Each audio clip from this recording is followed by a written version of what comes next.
All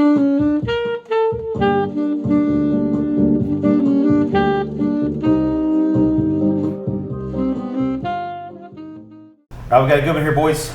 Elmer T. Kentucky Straight Bourbon Whiskey, Padron No. 4 Natural, and Cigar King himself, Larry Moore.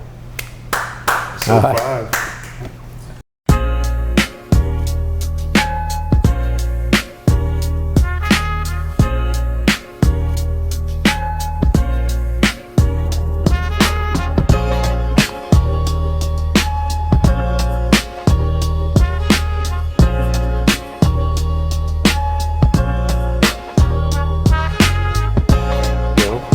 Look at you.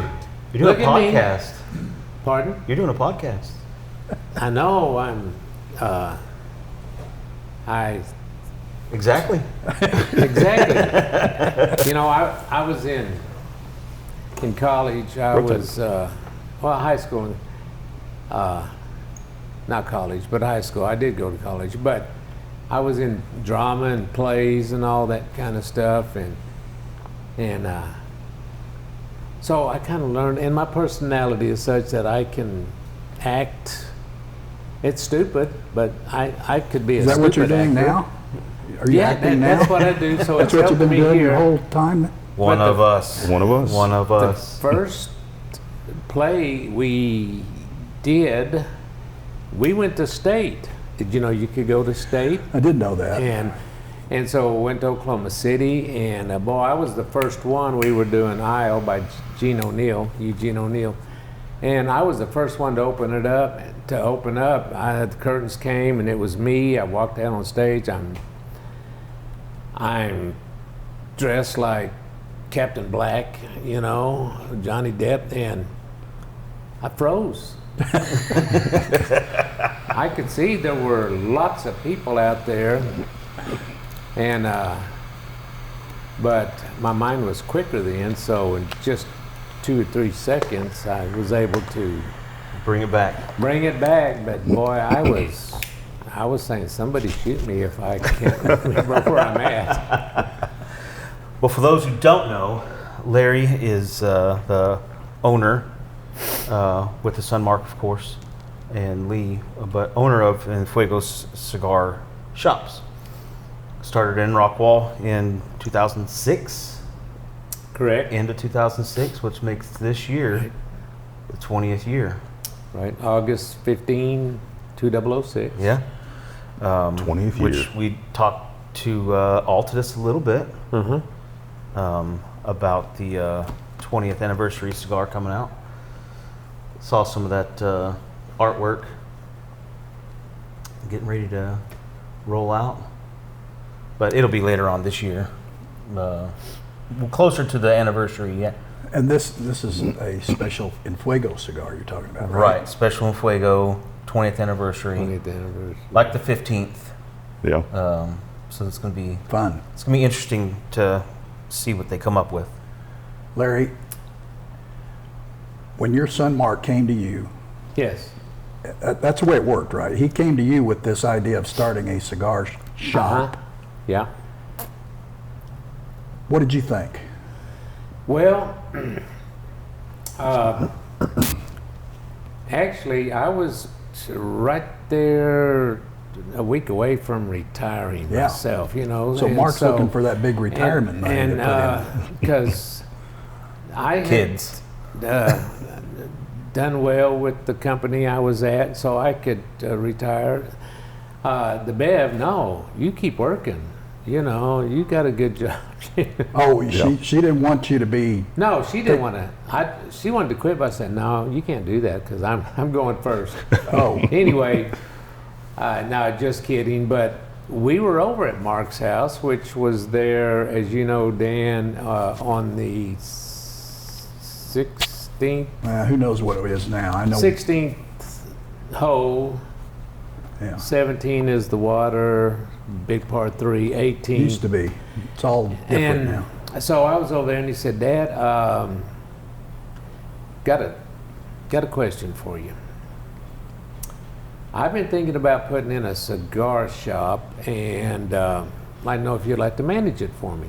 Now, this is the unbridled truth of everything. And I said, oh, hey, let me think about that, because I've always wanted to have a business myself, Yeah. you know. But And, he was just looking for a manager. he was just looking for a manager and was going to put it there in Firewheel in the little old bitty place. So I said, let me sleep on it. So I came back and I said, no. However, Comma. we will, if you want to, because I'm going to put in a business one way or the other. If you want to, we will go in together, Yeah. co-owners. Yeah.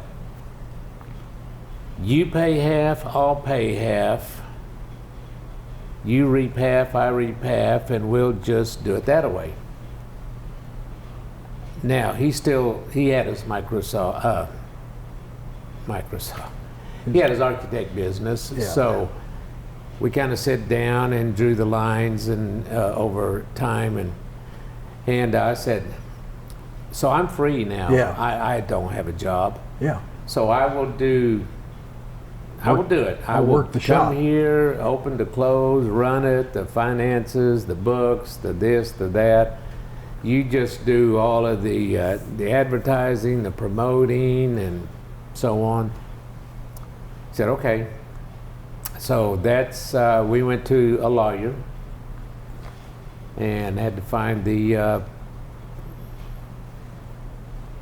word En Fuego tobacco shop, patent that thing, you know. And Copyrighted. and so we done that and drew up a lot of legal paperwork. And meanwhile, Mark was over at, he knew Rob Whittle, who'd done, because Mark had done 80% of them homes in Buffalo Creek. Because Mark at that time was an eager beaver and nobody could get their houses drawn, and Rob was just nuts and going mad. Yeah. So Rob went into him boldly and said, hey, I can do this house in 2 weeks. And it was taking them months for the customer to get their house. Yeah. He said, well, okay, now this is what Rob told me. Yeah. And he said, he came through and he done it. And so Mark said, Dad, how about I want you to come out here and look at a place for us. It's on the harbor. I said, what's a harbor? He said, come out here. So we went out there, and I went in Rob's office up there, and he had all these blueprints and said, Larry, this is what I got, this and this. And so we went down and looked at it, and there were, you know, just concrete, just floors and columns, and that was it, and construction. And he said, okay, y'all pick out how much you want. You can't be on the water. Pick out, you got to be kind of up here up front, which was a godsend because, Yeah, it's you where know. first, I mean, you think, man, I would love to be on the water. How cool would that be? Yeah. But He wanted all the restaurants back yeah, there. right. So we got the best, and so we said, me and Mark said, what do you think? Because now we have to agree on everything. So Oh, yeah, yeah. let's do it. So I said, all right, Mark, it's your turn. Go out there, walk it off, however much you think we need. I don't know nothing about no architecting. So he did. So when we was having it built, there was only 2 businesses down there, the theater, Cold Stone Creamery. Yeah. That's We right. went in, there was only 3. Yeah. Wow. That was it.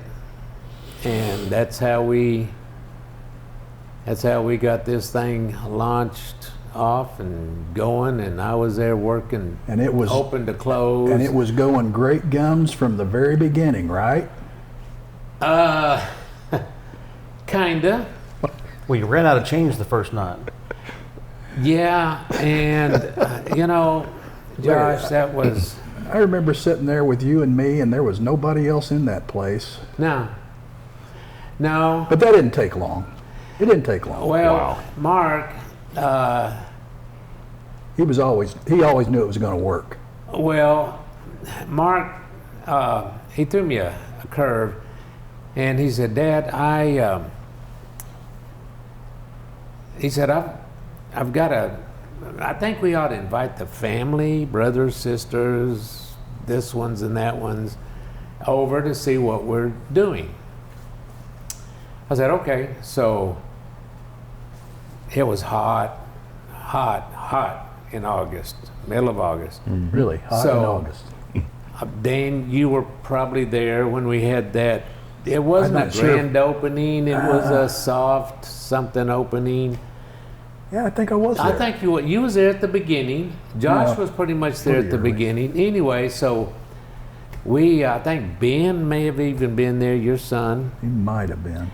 So we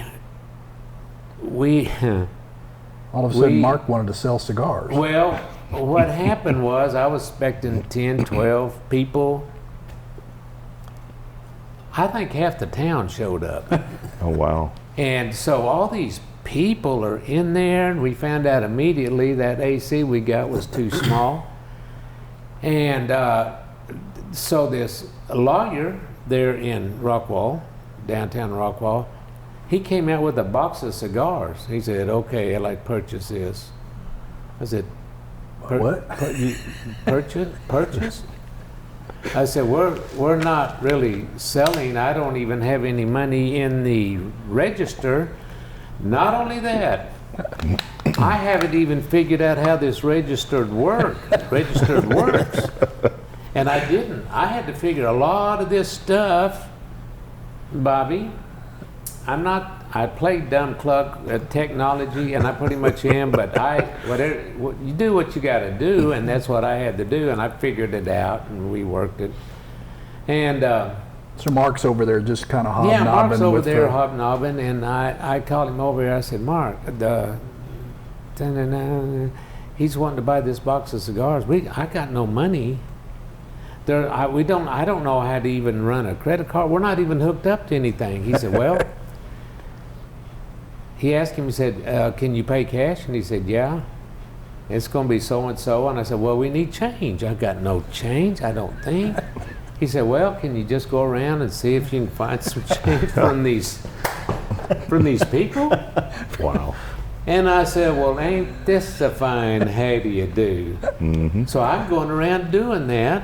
Panhandling in your own shop on the first I day. know, right? And so I did. And well, the night we were not going to sell anything except let everybody see that we were going to sell. Done $500. Wow. And that was starting from, scratch. Yep. And so afterwards I said, okay, Mark, we need to have our first meeting. Get some things. We got to get some things squared away Gotta here. get some things squared away. Yeah. Well, that was the beginning. It's been a lot of water under the bridge now. We've Yeah. come a long Oh, ways, boy. Dan, you and I, and Josh, and Yeah. I, and you guys. We've come a long ways. I don't think I've ever asked you this question. Before you opened that cigar store, were you a cigar smoker? Yes, You were, I was. And because you corrupted me. Of and course. a pipe smoker. No, I did. Well, when you opened, I wasn't smoking cigars till Ben took me over to do En Fuego and Yeah. said, we got to go over there. And, There you go. You're welcome. yeah. Well, you're welcome. Yeah, and in those days when it was just me, you, Charlie, Bob Manning, and Nick, that's about all there was. For a little bit. Yeah. It was new. Nobody knew we were down here. But slowly they started coming. And I maybe shouldn't tell this, but I'm going to. Some of you know. I was man, I was working from open to close, and so I remember the first 2-3 months I was grossing, maybe $7,500 a day. Yeah. And so I never thought it couldn't be done Right. to be successful. No one ever told me this ain't gonna work, or you're not gonna make it, or you're dumb, and everything that'd have been right. But I said, well, but I never entertained the thought that this was gonna wasn't gonna fail. work out. Yeah. And it's just, you just do it. So I remember calling Mark once. I'd keep him posted on things. I'd say, hey, Mark, we netted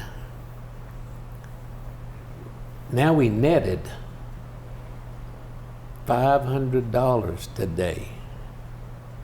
Well, Dad, just keep doing it. If you've done that, I know you can do 1,000, Mm-hmm.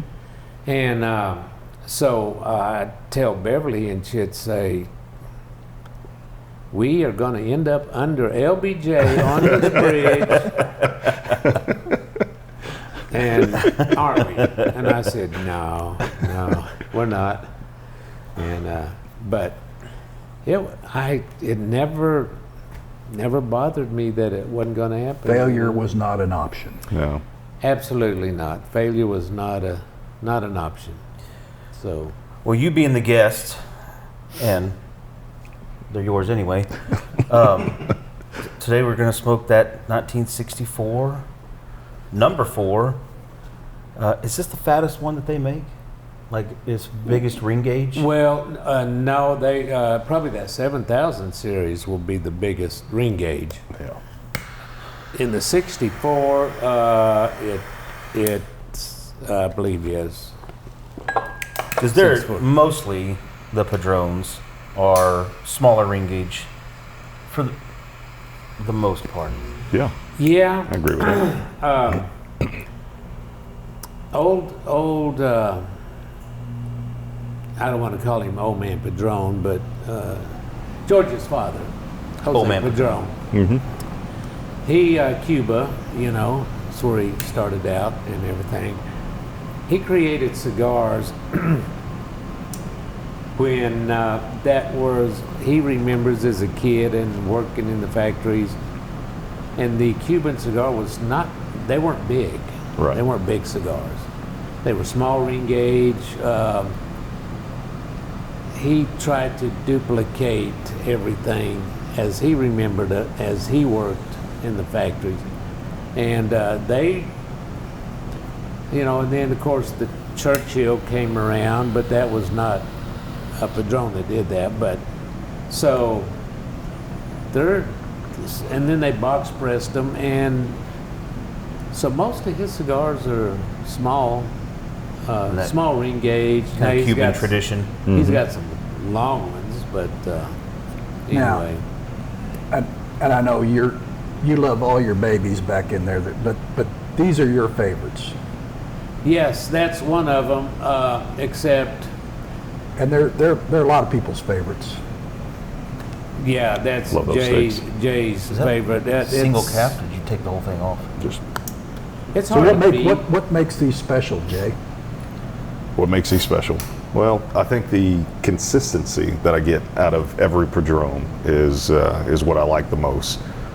What I mean by that is consistency and flavor. So I can have this number 4. I can go to Rockwall and get a number 4. I can go to Frisco. I can go to McKinney Hub 121 or McKinney. Anyways, Thank you for mentioning that. Absolutely. I can go to any of those shops, pick up a number 4, and it's going to taste exactly the same. If I were out of town and there wasn't an En Fuego, I could go into that shop and get a number 4, and I still get the same Consistency. consistent The draw is always good. Absolutely. Yeah. This It's cigar is just well made, and yeah. And they have a notoriously light draw. It's always nice and easy. You never get one that's a struggle. No. No. Yeah, it's gonna be hard coming up with bad things to say today about the cigar. Yeah. I mean, you know, I'll say some slightly negative things about them. I can't have more at my house. that's one negative. And they're great cigars, but they've never actually been one of my favorites. Really? Not one of my favorites, no. And I don't know why. I think maybe the idea that the draw is so good and they're kind of loosely bound. Okay. I just think they burn way too fast. That's one of the things I get. Yeah, that smaller ring gauge definitely goes Yeah. faster. But I also think that that's part of kind of that Cuban tradition. You know, if you look at, and I'm not speaking from first person, been to Cuba, know all of that, but Sure. the videos, the movies, the things that you see in media, that's kind of how their cigars looked at that time, and they burned really well, and people, some of the Yeah, could be. aficionados like Jose Padron or George, you know, that's what they wanted to remake their cigars after. And I mean, if this is as close to a Cuban as I get, I'm perfectly happy with that. This is, I would buy these 1,000 times over because they're just that great of a cigar. No, Jay, that would be a Millennium, which me and Dan have smoked, by the way. What's a millennium? What's that? We give Jay a hard time about that. You know. Now they are not the cheapest cigar in the humidor. No, they're a high-end cigar. Yeah. It's a cigar that you know might buy every once in a while or as a gift, or you don't buy as many and you Yeah. get those. You meet some people have to kind of budget that. Yeah. That's to me, that's a special Yeah. cigar. Yep. It's a every once in a while thing for me, but I'm also like calico. I like a little bit of everything. Yeah. Mhm. Just kind of Yeah. mixed in. That's me too. Yeah. That Jay, that new one from Altadis that we're bringing in, I think you're gonna like it. Okay. I think you're gonna like it, and it's gonna be $10-11. So the price is gonna be right. That's exciting. Now speaking of things bringing in, Josh, you Yeah. have been to New Orleans. Yep, they just wrapped Just up got back. the PCA. What's that thing stand for, Larry? Was it Professional Cigar Association? Yeah. It'd be a good thing to know where you're going Yeah. Well, before you let's- go there. We can I ask. was tagging along, Dan. Let's just call it for what it is. We can ask our producer. Yeah, By the way, we got a producer now. yeah. Bobby's our Google. It's called the Premium Cigar Association. Yeah, see, There that's you what go. I said. There we go. Premium Cigar There's been a lot Association. in the news happening about the premium cigars. Yeah. Yes, that's Yeah. true. That, And maybe you could talk about that. Well, look, first of all, back to Josh. Tell us your experiences down there. It was, as Lee put it, a water hose of information. And you just have to Just gather as much as you can. Yeah. as the Uh, water's it was- splashing everywhere. Yeah, so much stuff going on. But we had down New Orleans at the convention center, and one of the things that surprised me, besides the fact that you could smoke inside, was we smoked that place out. Yeah. It was hazy in there. Yeah. Oh, Like man. if you look up at the ceiling, there was just Oh, a I'm London sure. fog. But this place was gigantic. It was the size of Lowe's, Yeah. and they smoked it out. Yeah. But hundreds of people chain smoking cigars like it's their last one. And a lot of it'll the do that. major brands like Padron. All the big Altadis, boys were there. got Yeah. their fancy booths, and Oh yeah. I don't even know if you call them booths. They're- No, it was like a little shop. Yeah. Wow. It looked like a little shop. Like literally, Padron's booth was bigger than this shop. Maybe you can throw some pictures in and explain that. Well, I got quite a bit of video, and I'm gonna kind of piece something together. Yeah. And we'll pop it in here kind of as we're talking about it. But was there any celebrities? Did you see it? They were always there. Guy Fieri was there. Yeah, oh, was he? Yeah, because he has knuckle sandwich. Knuckle sandwich. Yeah, knuckle sandwich. He, first off, is yoked. Is he? Oh, dude, I thought a guy that was going around eating at diners all the time might look more like us. No, this joker's yoked. He had security, but Like us. he didn't need it. Wow, really? No, he didn't need it. He's pretty yoked.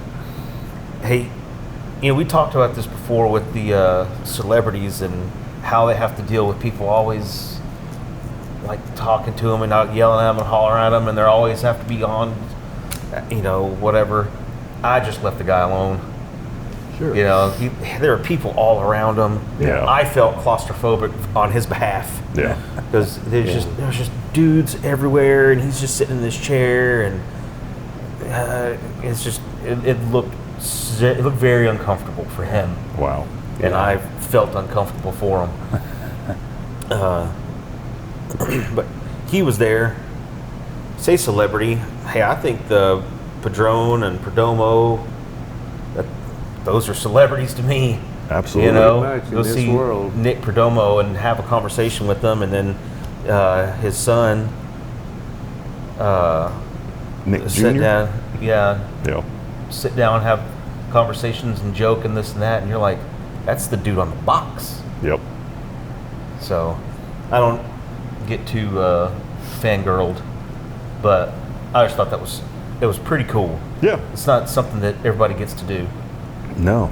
Go to dinner with Noel Rojas, That's huge. and he's working on getting up to Perdomo status, but still, it's just super cool that you're sitting across from like. I'm really That's the glad. guy I'm that really signed glad the you got to box. go down there. Yeah, I kind of expected a First Monday kind of feel, where they got little booths set up, and it was close to that. It was bigger than I thought. I didn't even think. I was not prepared for the grandness of it. Yeah. And the amount of money they spend on those things. Man, I can't imagine. And they had events every night, Yeah. and there's constantly something going on. It was, again, too much information to Process. keep in your mind. Yeah. Especially General Cigar, also twice the size of this shop, their booth. It was packed. I bet there was 100 people in there, and our rep was just walking from new thing to new thing to new thing to old thing to new thing, and this is from here, and this is how it happened. Next. And I'm like, I'm failing this quiz later. There's no way I'm going to remember all this. No. So with that said, even though you probably don't remember, and I won't say favorite, because we don't want to cast a net over just one, but three. Your top three you're excited about cigars, or most exciting cigars from that Well, PCA. I would say there's probably only two things that really kind of blew my skirt up. Okay. The first one is that new one coming out of Altadis. Okay. So I know I've told you and Larry. Dan, I don't think I've seen you much. No, you- Dan's Keep me been, out of the Dan's been Yeah, hiding Keep out. me out of the Been loop. hiding. So we're talking to the Altadis rep, and he was explaining about this new cigar they had coming out, and about how many years it had taken to get this thing to production.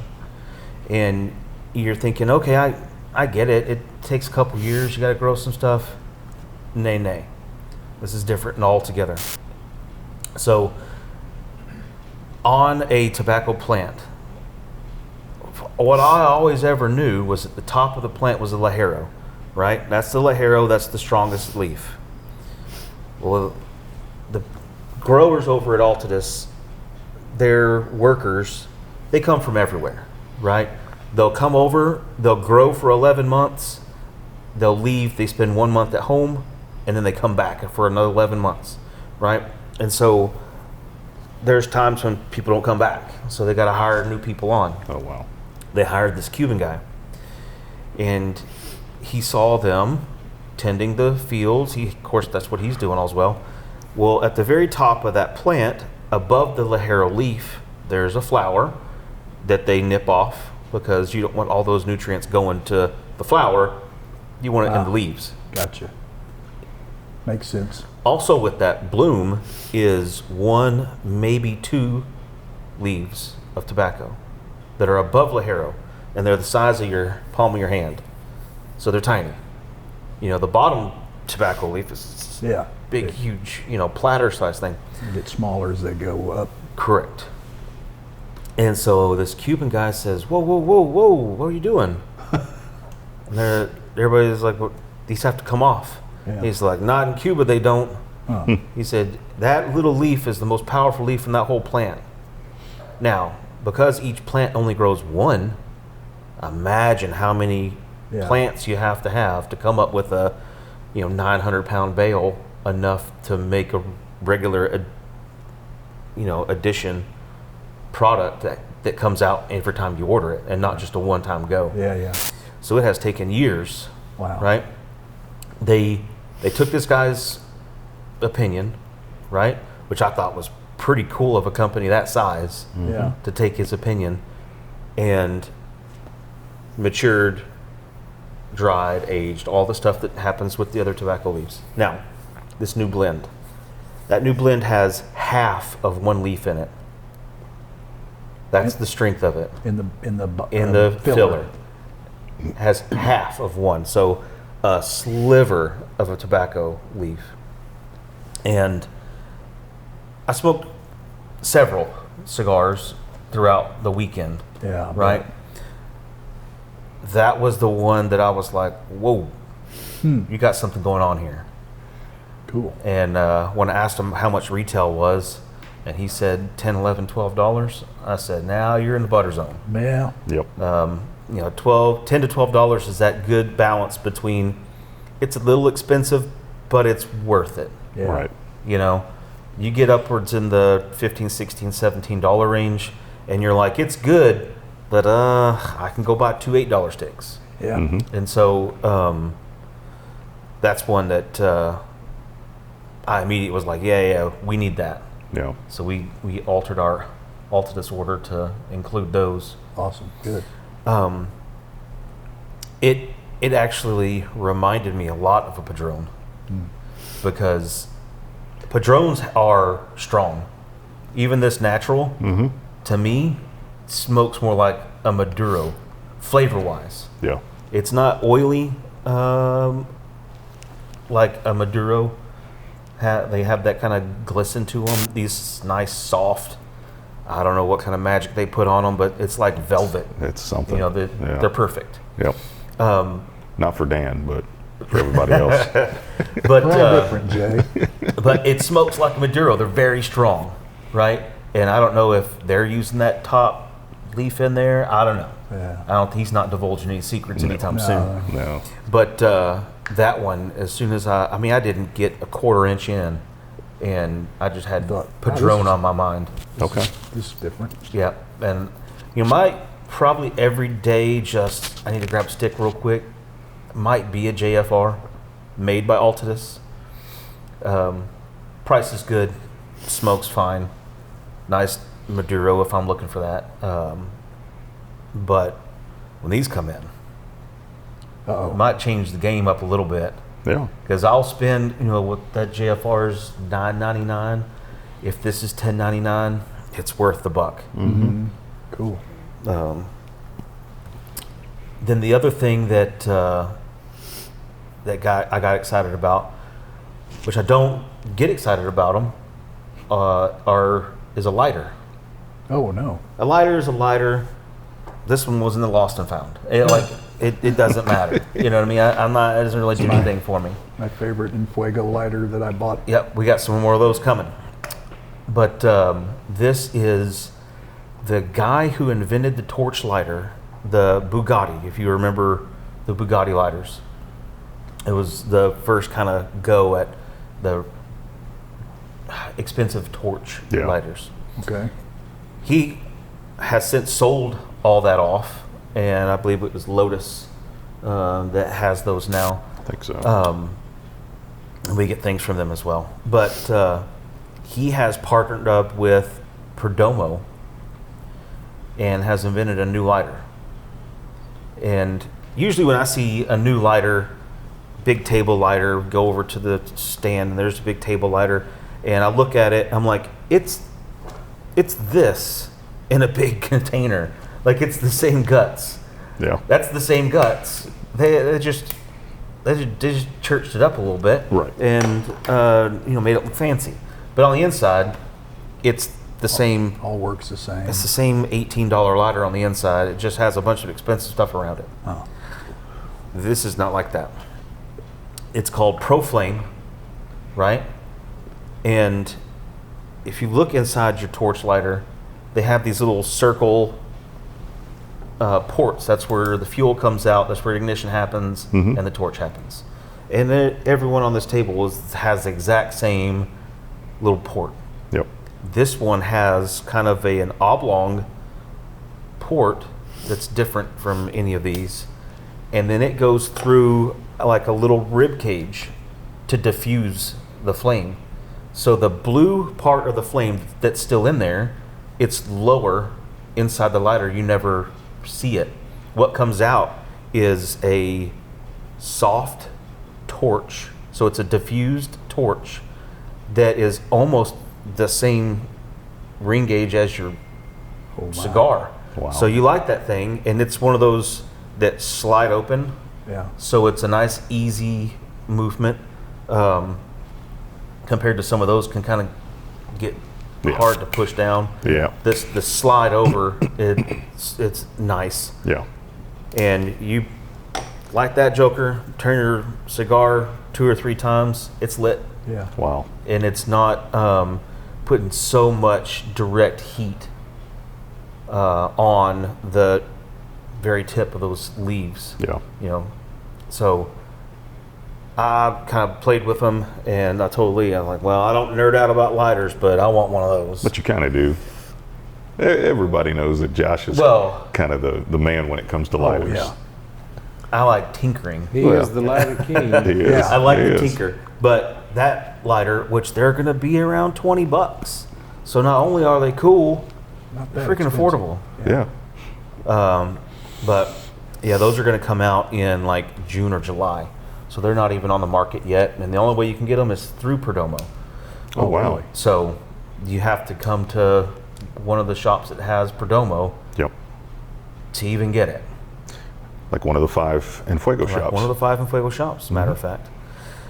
But those are the 2 things that really were That's great. game changers. We have a lot of stuff coming out.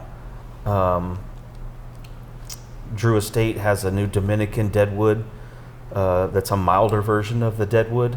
So if you like one that has a little bit of sweetness on it, we're going to get some of those Dominicans in.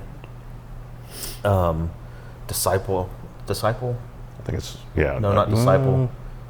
No, I can't think of the name. DC? Yeah, DC Cigars. Yeah. What is that, Bobby? DC Cigars. DC Cigars, is it Definition? Definition. Yeah, There it is. Definition. I had to think about that. Definition Cigars. They're a Texas brand out of Farmers Branch. Cool guys. Golfer. So That's always good. one of us. Yep. And Not if he's good. well, one of y'all anyway. But so those are coming in. They have a pretty big following over in Frisco. So we'll see if that translates to Murphy and I think it will. Rockwall and Those, Kenny. not to go on a tangent about Definition Cigars, because we still got to talk about the Padron No. 4, but the really cool little feature is they have this little, and I'm going to call it I think you called it like a scrunchy or kind a of thing. garter looking thing. Yeah, as the band, and there's multiple colors of it. When you brought that back, and I said, "Oh, Josh, really? Did you?" This is not the Bill Clinton cigar. Yeah. But I think it will jump out to a certain part of our customer base, well, all of our customer base, but a certain part being the female side, because it It's kind of pretty. I showed my wife, and she was like, "That reminds me of what I put in my hair." I was like, Oh. "Yeah, there you go." So Yeah. it's They're very different. They're eye catching without being flashy. right. I am curious to see how the box and the presentation is going to be for that. Yeah. How's that going to fit? How do they fit those in a box? Well, they alternate them like this, like Yeah. kind of link and log it. But I'm just curious to see how the information is. Yeah. Like, what is this? Dominican? Is it Oh, Nicaraguan? gotcha. Is this or that? So that's going to be just going to be an interesting thing to come and find out Yeah. and see for myself to see what it's going to look like and where it's going to go. Yeah. You mentioned something earlier, yes, Yes.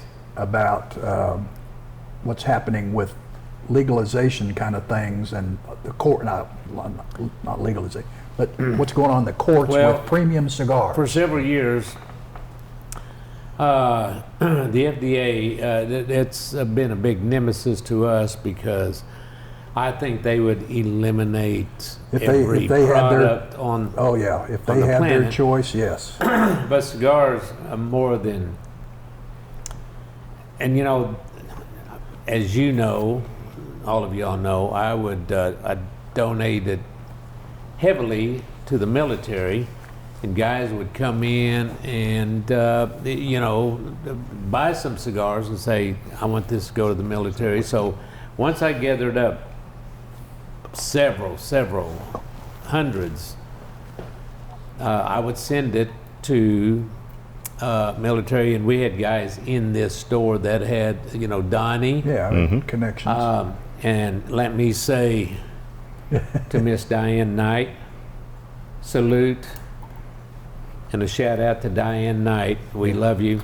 Always keep Donnie in our hearts right there. Donnie's always on my heart, and he is still so missed. I know with you, but with us, my goodness, what a. I'm glad he didn't go. He kind of wanted me to take him to one of those, trade shows when it was in Vegas. You'd still be there. Well, I'm afraid because one year we had Mike Ditka there. He gave a speech, and bless his heart, his knees are so bad. I didn't know if he was going to make it down the stairs. But we had there a lot was the governor. Arnold. And Arnold was always there, and I knew if Donnie was there, I would soon hear Arnold saying, "Go to the chopper, go to the chopper." I said, "Donnie, what have you done now?" But anyway, and a shout out. As long as I'm doing this, I'll get this out of the way. Yeah. We've got friends who are going to be meeting soon in the Sunday school, and they have really, David and Laura, friends of ours, and David is a scratch golfer like Eugene, so I had to turn him on to this. I said, man, you need to watch this. And Laura knew about Eugene because I'd send her things, him playing the sax and everything, and we're going to go hear him perform before he shuts down one of his bands. And so shout out David, Laura, Brent Fox. There's cigar smokers in there that I guess I corrected Dan. I'm sorry. That's the way it goes, man. Now, David told me, he said, I love listening to those guys talk about cigars. He would go golfing all the time. He said, I would be out there golfing with these guys, and they all smoke cigars. And they'd give me one, and he said, I liked them, and I'd always smoke a cigar. I didn't know what it was, but I just liked it. And so I was smoking every time I'd go golfing. He said, but I don't know a darn thing about cigars. And so I'm liking learning about what he said. I might picked that back up again. I immediately looked at Laura. I get blamed for a lot of stuff. Yeah, well, rightfully so. But anyway, what question did you ask? We were talking about the kind of the FDA changes in what the courts have said now about premium cigars. Oh, yeah, there we are. Okay. Yeah, for those of you who don't know, Larry likes chasing rabbits, and he is going down the rabbit hole. That's why I wore and this once shirt. they get His there- rabbit hole bifurcates, and like you never trains. know which way it's going to happen. Well, now bifurcate. There it is. The There it is. Juicy rabbit chasing around. I understoodified that. And I think all of you, especially Josh, been with me forever. All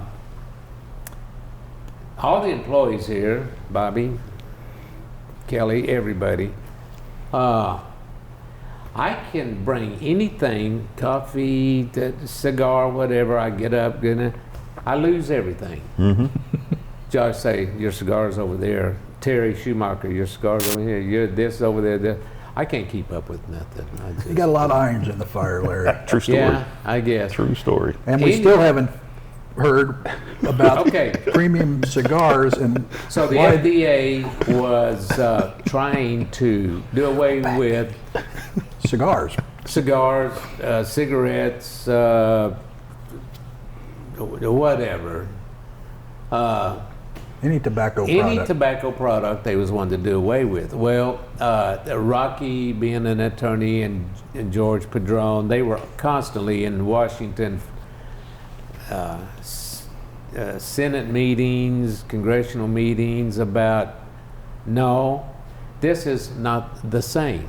Not the same as It's not cigarettes. the same as what you're trying to get rid of.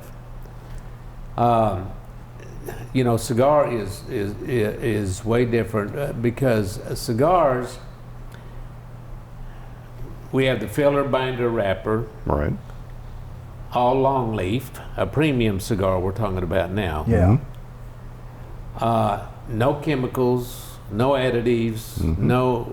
Now forgetting about the flavors, they do it. That's Yeah. in the short filler. Short filler meaning. They scrape up the stuff off the That's floor. right. Machine-made stuff. It's all the scrapings. Black and Miles. And Yeah. so they started with that and wanted to move it into the long leaf cigar, which are a different animal altogether. So the fight continued for years and years, and so the judge ruled premium cigar stands alone as opposed to this other. Whatever you're going to do over here, leave the premium cigars out of this. Yeah. And so the judge ruled, yes, that's the way it is. Because if they did that, and we were banned from cigars, Yeah. you don't, a lot of people don't understand, we do. Number one, you don't inhale cigars. And so, They're not addictive. no, I mean, it's an addictive thing because we come together and do it. Well, it's a hobby. Yeah. But it's not like you're Jones for a stick. jonesing for a cigar. Yeah, you're not standing out in the cold, I mean, shivering because you don't- need to I don't have think- I a. don't think most people do. It's just, you get together, you smoke a cigar. and- that has has become addictive that you and I first saw at the beginning. That it's not about the cigar at all. No. You come in, and I can't tell you one thing that God blessed me with was the store, the boys. Lee came on, and oh man, we wouldn't be where we was at without him. Tremendous asset. I don't want to Absolutely. leave him out, and took us to another level. So proud of both of them, but it gave everyone a place to. I wouldn't have you friends well, Dan, I knew Dan before. Yep, same. Y'all Yeah. wouldn't have the friends, and all you think about Rockwall and here, how many friends it just all come together, and it wasn't really about the cigar, but nobody wants to smoke a cigar in the garage by themselves. They'll do that on the golf course. Some They've people got to do. be in here where there is friendship. Yeah. It got so bad that, Dan, you may have been there that night, that about a year down the road, I noticed Todd Ward and some of the other guys, Kerry Moon, these wives came in. I think they planned it. I think they all came in as a herd that one night. Okay. And so they was introducing me to the wives, you know, and stuff. And well, good to meet you. And it was packed. It's on a Saturday night. I had gone way beyond $75 a day. Yeah. And it was just packed. No one could sit. They was having to stand. So I was talking to those women, and they all in one accord say, you know, we just had to come down here and see why my husband has to spend half a day or all day down here. Yeah. And I said, well, because it's about friends, yeah, they smoke a cigar, but that's kind of like the great equalizer. There's the low-end paying jobs, there's the surgeons, it's all, but they're all equal, because that's the great equalizer. And That and Glock. she said, now you don't have dancers coming in, women, you know, pole. No. No. Unfortunately, no. Absolutely not at all. Easy. Not at all. I said, this is the safest place. Maybe that's why you're not Sunday Dan anymore. Yeah. The safest place you can be. I said, we do nothing of the kind. No. It's just men and women, but mainly men finding a friend.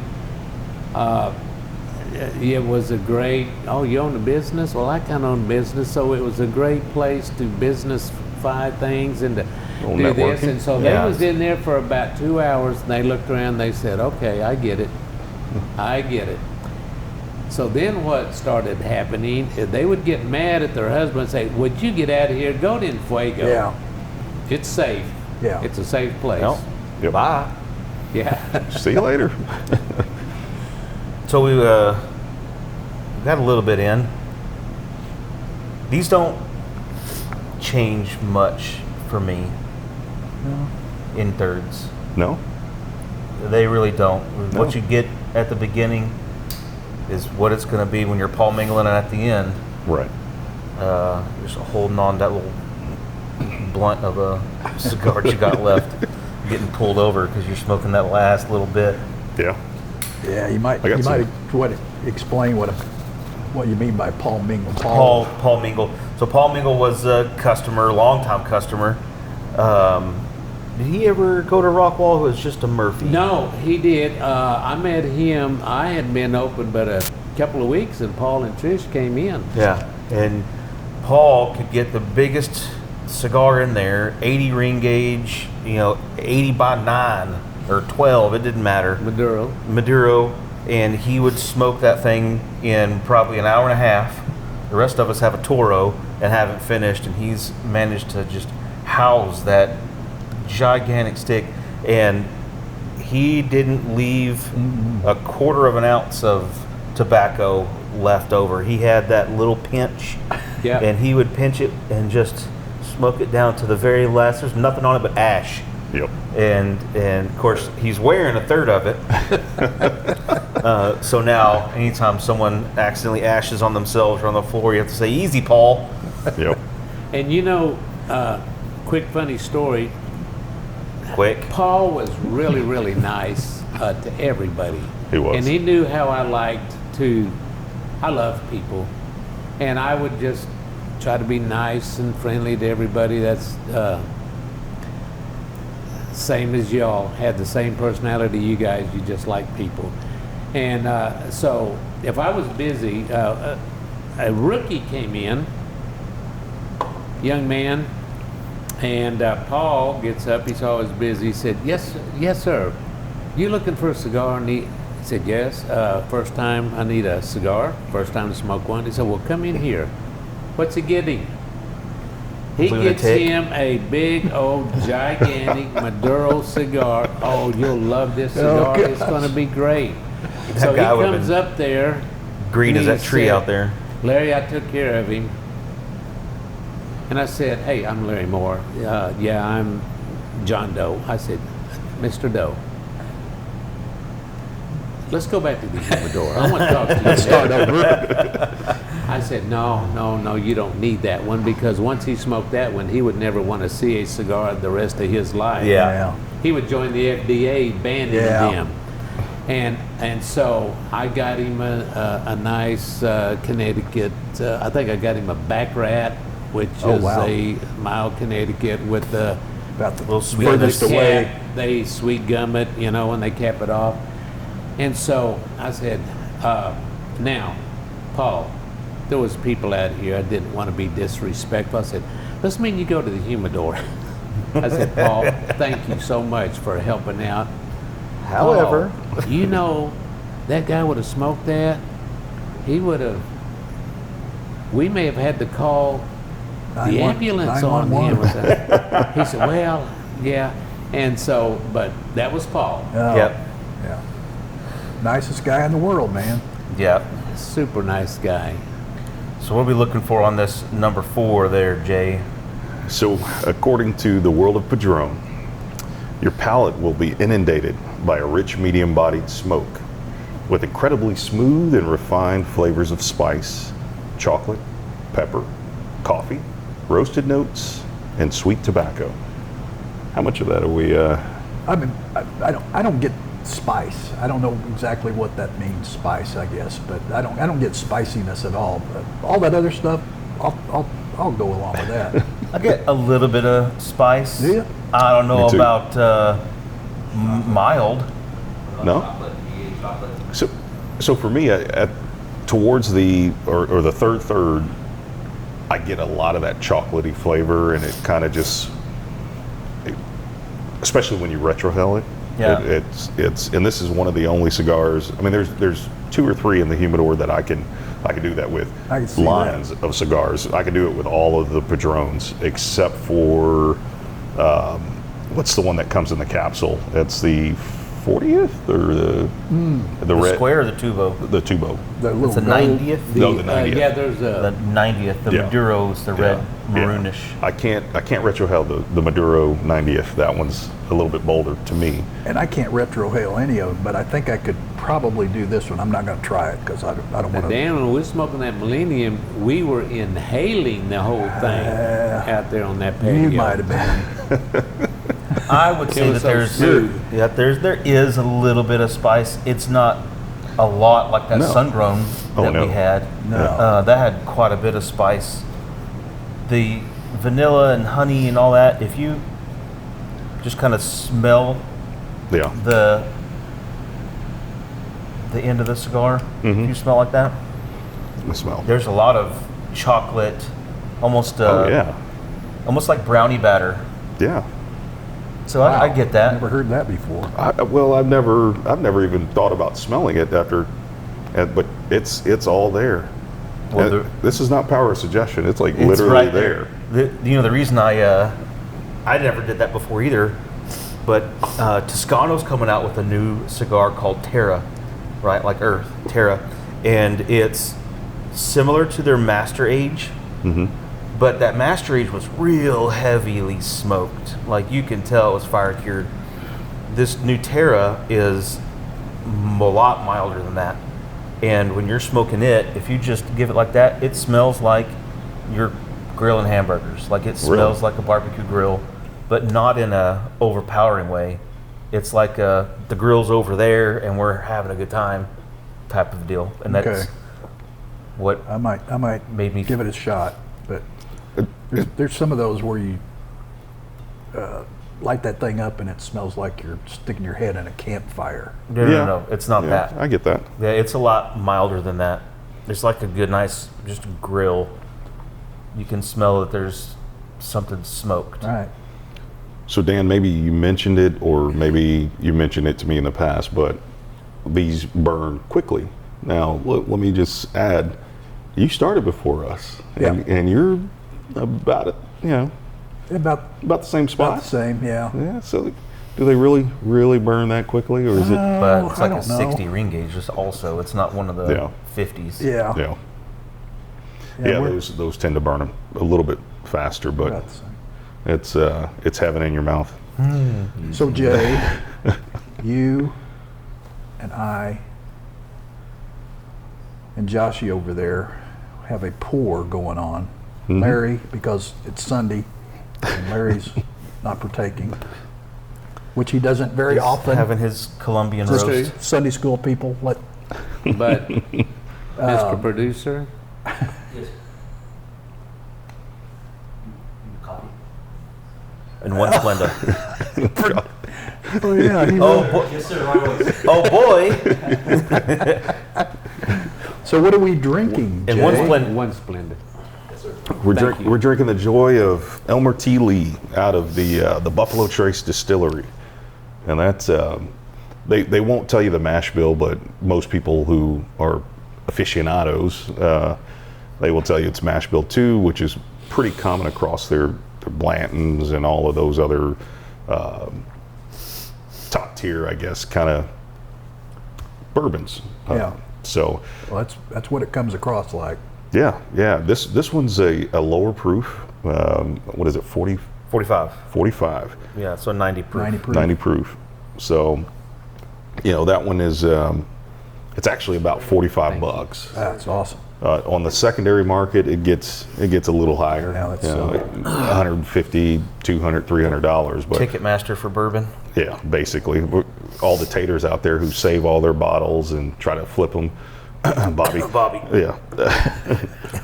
But when you drink this, again, the pro notes, and I have to kind of agree, even though the nose actually comes across to me kind of medicinal, like some kind of what do you call it? Not NyQuil. That's probably not the right. It's more of a La Prague Scotch. Okay. Yeah. I agree with that. What? NyQuil. NyQuil smells more like the La Prague, the heavy peat Yeah. in La Prague or whatever it's called. I don't know, I'm Scottish, I can't say that word. Was it Lefroy? It has a G in it, that's all I know. Yeah. So this one, they say the nose is strong notes of vanilla, clover, honey, white pepper, old leather, and light orchid fruits. And the palate balanced and light, featuring flavors of creamy caramel, toffee, baking spices, specifically cinnamon, toasted oak, and hints of red fruit or dark cherry. I get the leather on the nose, I and I get a little bit of fruit. It was almost kind of citrus the first. I love it when these people tell me what I'm drinking, because I don't really know. But when you say all that stuff, I can find those things in there. Yeah. I couldn't come up with them myself, but Which begs the question, is it there or are you tricking yourself into thinking it? well, that's just it. Like I say, I'm glad somebody tells me what I'm supposed to be drinking. I mean, it very much could be. And one of the things that I learned when taking that first sommelier exam was you really got to try a lot of different things and then recall all of those Yeah. things that you've tried, or maybe even have them in front of you. So you Kinda got to be young. No, can't be an old man like me and Larry. Not necessarily. It's because you guys have had just about everything. You've smelled roses. A bouquet of flowers. You've smelled cinnamon and all the different But baking you can't spices. remember it. You can't remember all that. Yeah, the you problem. can, sure. And you just recall it to memory, and that reminds me of this, and that's what I'm tasting. But then you also got to know kind of where it was made and manufactured. Like when you have a good wine that's manufactured up in the hills, you're getting mountain volcanic fruit, and it's going to have all of these different tasting notes. I don't want to go on a tangent here, that are prevalent up in the hills. Prevalent up in the hills. Thank you. Yes. Them there hills. Yep. So, but overall, the stick and the whiskey, they pair really well together. I like the smoothness of both. Bobby, there's Woodford over there if you. Yeah. But yeah. Well, let me ask y'all a question. Oh, please. It amazes me. In that humidor, we got thousands of cigars. Are y'all like me? I can go in there, I'll say me, I can go in there and find something good with just about every cigar in there. Some I like better than the others. Sure. But I will smoke one I haven't smoked in 2 or 3 years, and I'll think, I've forgotten how good that thing was. Yeah. Which brings me to this is what I'd like to know. There's quite the similarity between, you go look in the Cigar Aficionado or any cigar magazine, and it'll have the top 10, 20, or it'll talk about advertising, and it'll say, this has a taste of earthiness and, a wagon wheel on the back end and all these leather notes and this and that. I know it's me. I guess have a very good taste buds. I'm not trained, but equal to that, y'all talk about this. I wouldn't, if I was to take a sip of that, I couldn't, I could tell that, but I don't know what y'all are drinking between, what are you drinking? Elmer T. Lee. Lee. Whiskey. I wouldn't know that whiskey from a Mountain Dew. I would know the taste, but I don't, all of the whiskey world, I couldn't tell you what's what. It's cigars and whiskeys are kind of the same thing. Yeah, They go they hand are. in hand for I sure. agree. But you have something like a Suntory that, apple juice next to, that Yes. bottle of Woodford. There are some that are just absolutely different. Well, Yeah. here's how simple I am. There was a gentleman come in about 3 or 4 years ago, and he come in, never saw him before. He said, okay, I would like a cigar that's going to start out very earthy, Wow. and then I want some leather notes in there, Oh, no. and then I want to have a tinge of coffee, Oh, my. and a little bit of mint, and a little bit of this. What do you got? Oh, boy. It's gonna be down. Well, you got to be nice. Please, let me down. I said, well, Let's get all 4 of these cigars and I'll scotch tape them together and you just turn it how you want the notes to be. I said, kudos to you, because you've got an extremely good taste buds and something, I don't know, that where you're able to denote all of these flavors in this at different times. I said, I cannot do that, never have been able to do that, can't do it then, can't do it now. And I could tell he was somebody, he said, well, what do you get out of it? I said, pretty much a cigar to me tastes like a cigar. It's either going to be mild, or it's going to be kind of a medium one, or it's going to be bold. It's going to be full-bodied. We say strong, that's really not a word for Maduro, it's full-bodied, and there's a reason for that. So I don't get all of them. What did you end up recommending to the guy? Well, I said, Padron number 4. And as we know, what does earthy taste like? We knew that as little kids out, eating dirt when we were babies. Absolutely. I can know what that tastes Tastes like lead. Had a Wrong- farm, different neighborhood. had a horse, and I would saddle up. Leather smells good, Oh, great, and it's so good you want to eat it. But I never took a bite off my bridle or the saddle to taste it. I know I'm going to be laughed at and say, "Who is this guy?" But that's me. Y'all can probably taste that and get that. Maybe if you was to tell me, Larry, that's kind of chocolatey, like the producer. I did taste that once in a Padron. I really did. I don't know what he did, but Well, I think it just tastes like a cigar. I think if you're just like in the shop and you're talking and whatever and the game's on or whatever it is, you're not going to get all those notes. No. Like you're not going to perceive it in that setting. You don't think about it. Yeah, because you're not thinking about it. No. But in this type of environment where we're really digging down and that's the only focus on it, I think you have more of an opportunity to kind of pick those little notes out, right? Because it's not busy.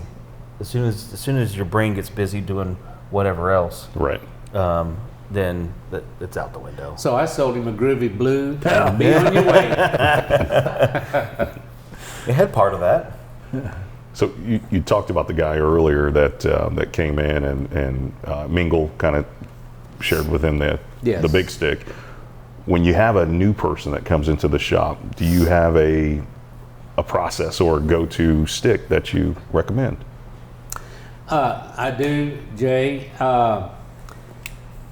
because we want them to enjoy the cigar and graduate them up to the more full body thing. There's such an array and different combinations of Habanos, Corojos, and Sun-Growns and Maduros, and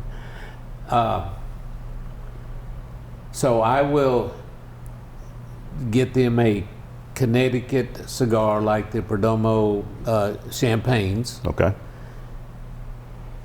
That being said, it's a Nicaraguan cigar, and those are, even the Connecticut's are little, it's a Connecticut plus. Notoriously a little more to them than a Dominican Because cigar. that soil down there, that volcanic soil, they grow you go to, but it's a good one. You can go to the Dominican, the Fuente stuff. It's the soil there is different, and of course all these are shade grown, and they're not aged as long. So a groovy blue, curly head, or a Chateau, or a double Chateau Connecticut. They're mild, and so they can enjoy. But the Baccarat has those different sizes, almost like Padron. They don't make a great big, and they got that sweetness. And so I tell them, always punch this. I'll do it for them, and you can taste that sweetness. So I will start them out on any, and everyone in that humidor makes a Connecticut, and originally came from the actual state of Connecticut, and they took them down there and they used that as the wrapper, where Josh correctly said a while back 80% of that flavor comes from the wrapper. The downside is that wrapper is the thinnest of all wrappers. Connecticut. And the Connecticut wrappers, thinnest of all, it's just paper thin. So you can't go gnawing around on it. And Not great for the golf course. Not great for the golf course. You need something that's got some durability to it, and you can throw it down or Drop it. drop it. It's Run a it over. thicker leaf. But that's what I'd start them out with, Jay. Just a mild Connecticut, and probably the Chateau, which is like Robusto size, a little shorter than a Robusto length. Robusto's 5x50, ring gauge 50. I'm sorry, 5. The length 5 inches. start them out on a short one. So Kind of if you get them a work double yeah, chateau, that's that long, and you don't want to. Is it like a Churchill size? The double chateau. Double is. chateau. Okay. So you get them the baby one. They only make those two sizes. They make it. That chateau's about that long. Mm-hmm. The other one's like a Churchill. Okay. Churchill size. So Speaking of the champagnes, those Perdomo champagnes, Neil Sims Oh, yeah. requested a Figurado, right? Figurado Yep. size? yeah. And it's a 58 ring gauge in the middle that tapers on both ends, more so on the cap end than the foot. And they're a little bit smaller than the Robusto or Epicure, right? Yep. They make up words. And Like waffle? Waif. yeah, with the waif. Yeah. So we're gonna be getting that one in, and it's I think like $1, then maybe a little bit more cheaper than the Really? Epicure Interesting. and little Robusto. Perdomo's going to make those. Well, they make them. Well, they just make so many. What is half that wall back there is Perdomo, Right. And we don't have all the facings. Yeah. And so it's you kind of have to pick and choose what you can handle in there. But so we had a new size of that coming. Next time ordering comes around, we'll get those in. Is that bottle empty? That'll be good. Not yet. And Give us an hour. Josh, the Fuente also makes. They're a little pricey. That Hemingway series, and there's the short story and the signature and the classic. Those are all Cameroon. Mm-hmm. And Don Diego is a Cameroon that they make, and so that's one of the best wrap brought over by J.C. Newman. Actually, that's the J.C. Newman cigar. Fuente makes it, and brought over by him way back in the day. He was the first guy there in New York. Well, he brought that Cameroon, introduced it into America. And that Cameroon wrapper it's hard to get now, but that's great. Yep. It's great. This is the part where I was talking about so much information, because you got Arturo Fuente and J.C. Newman Right. and Altadis and General Cigar and CAO, but makes this. But then we have this cigar that's actually made by Rocky Patel for them, or Ashton sells this, but it's made by this other company. And I was just Cross-pollination. Yeah. I was just like, I don't know what you just said. Like, everything you just said is not. Yeah. That's Benny Hill music came back in my brain, Yeah. because it's so much information. That answer your question, Jay? It does. Okay. It does. I got another one, if I may.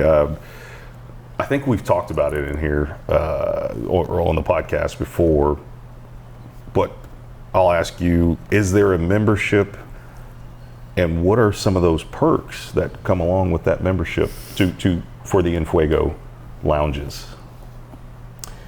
Mark and I said from the very beginning, and we wanted no memberships, no cutting fees, no membership to come in here with the guys, $50 a month, $100, $300 a month, no memberships at all.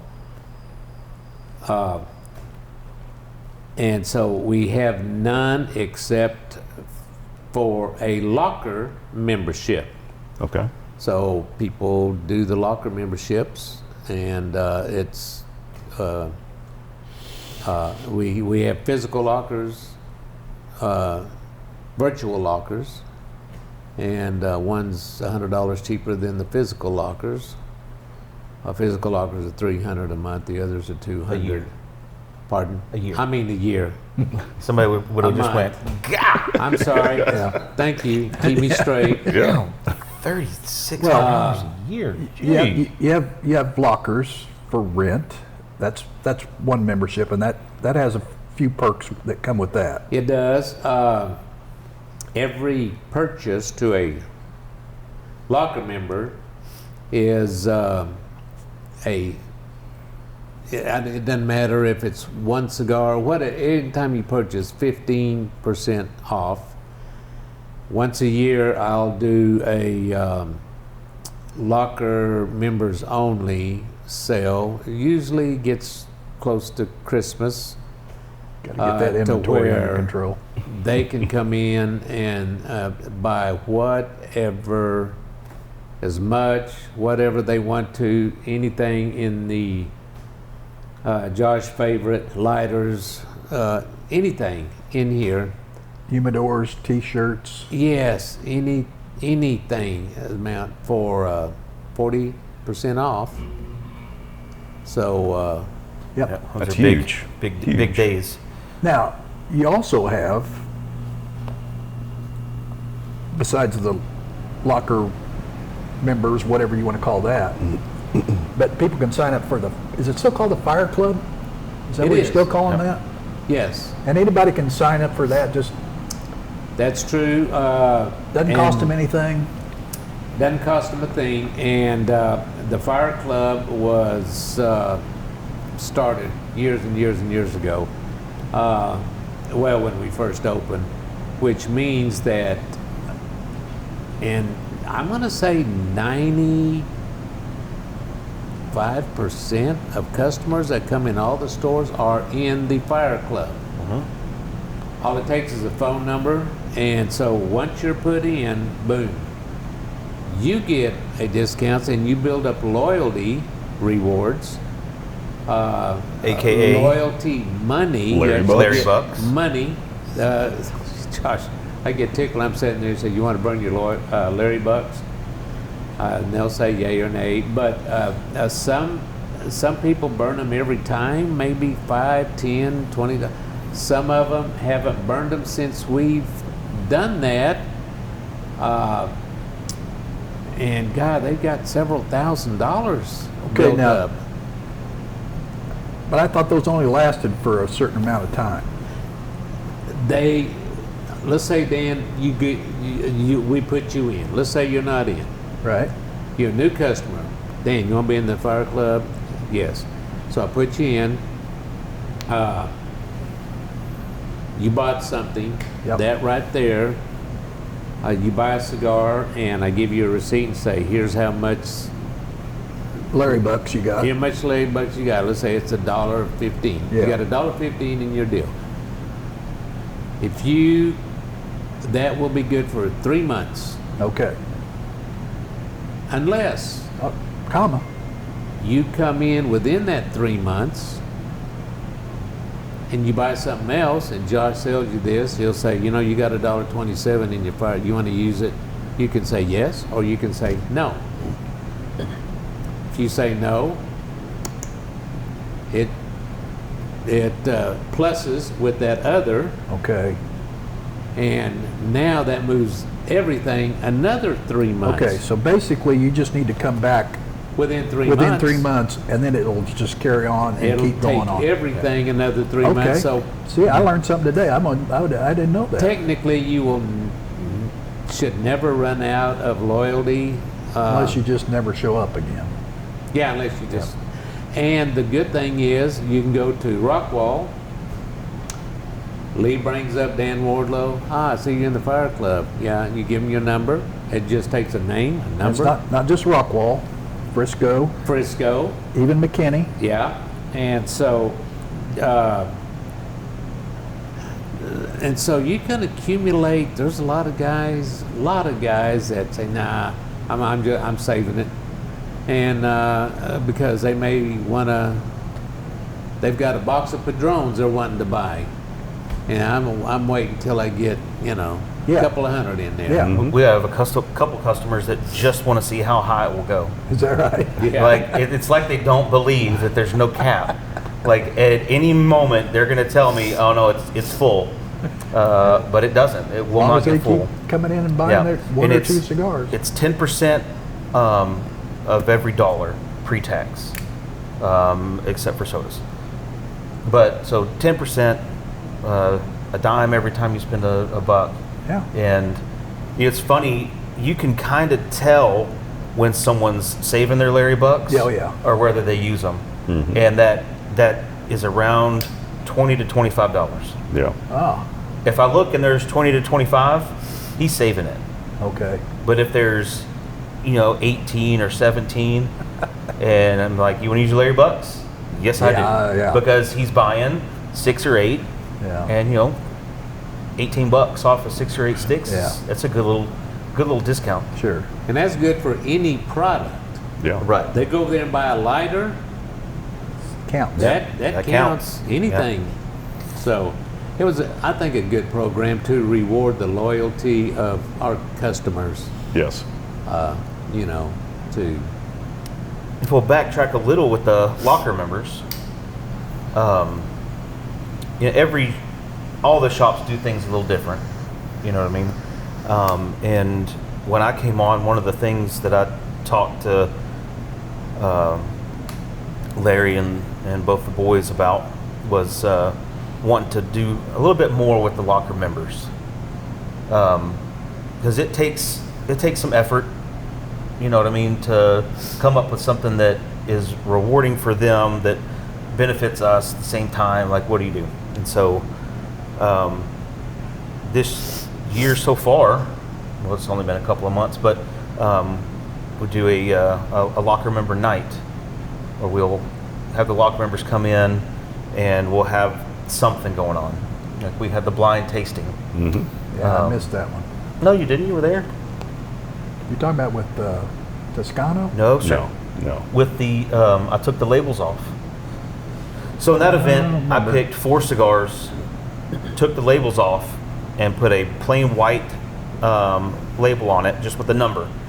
No one knew what the cigar was, and they had to guess which one it was. Yeah. And, I did remember that. Yeah. We had a couple of things that we had kind of gathered here and there that we, raffled off if you guessed it.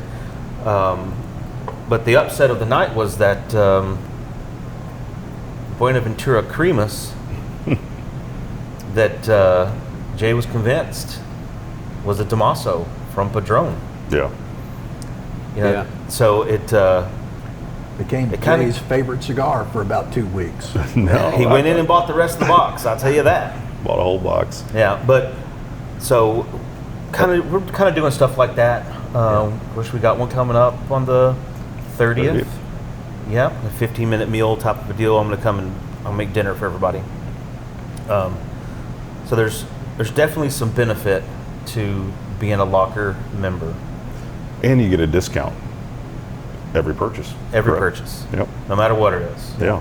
you get 15%. Yeah. So when you add it up between the 15% and the Larry Bucks and the little events, they're not big events. They're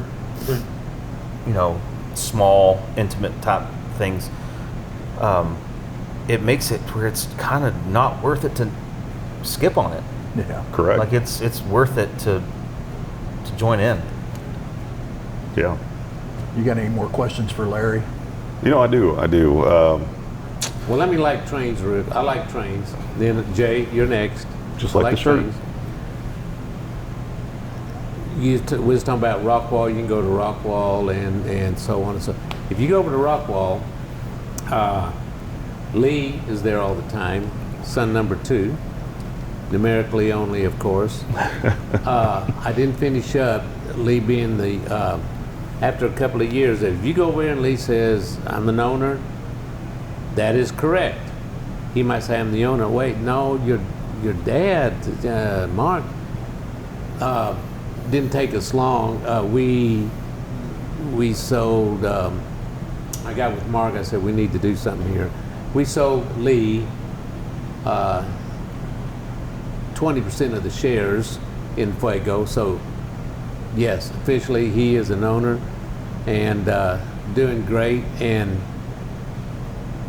could I have picked a better manager, guys, than this guy right here? Not at all. What a great guy he is. Yep. Okay, question I guess, number 3. I guess. Yeah, I don't like no. that train, Larry. No, he's great. Get off that chain. Yeah, let me off. He's truly a great asset to this business and an extension of what you and the boys have put together, and the Bev, of course, because none of it would be without her, most definitely. Yeah, that's right. The real boss. The real boss. The real boss, yeah. So, just one more question there. Well, two more technically, but is there an exclusive cigar at En Fuego that you would recommend to somebody coming in new?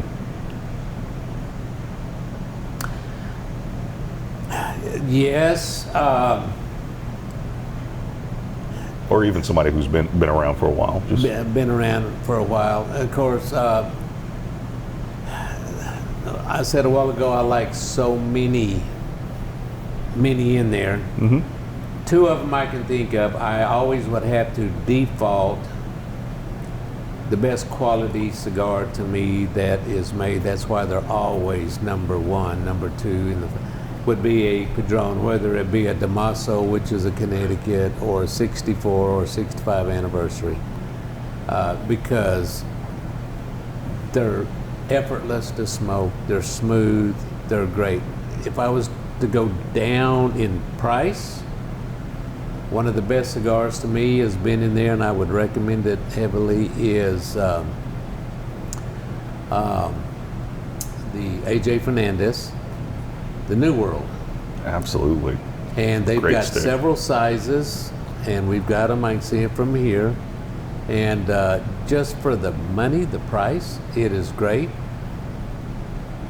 For one of the Perdomos in your favorite like, he makes the quality on Nick. We've been down to Esteli. Quality he does is in the. He's just, man, just goes crazy on making sure when we get everything, it is done perfect. Yeah. And speaking of, we had the on location episode where you asked the question about Perdomo testing each one, and we said that's a question for the king. And of course, Yes. in the background, we've already discussed it. But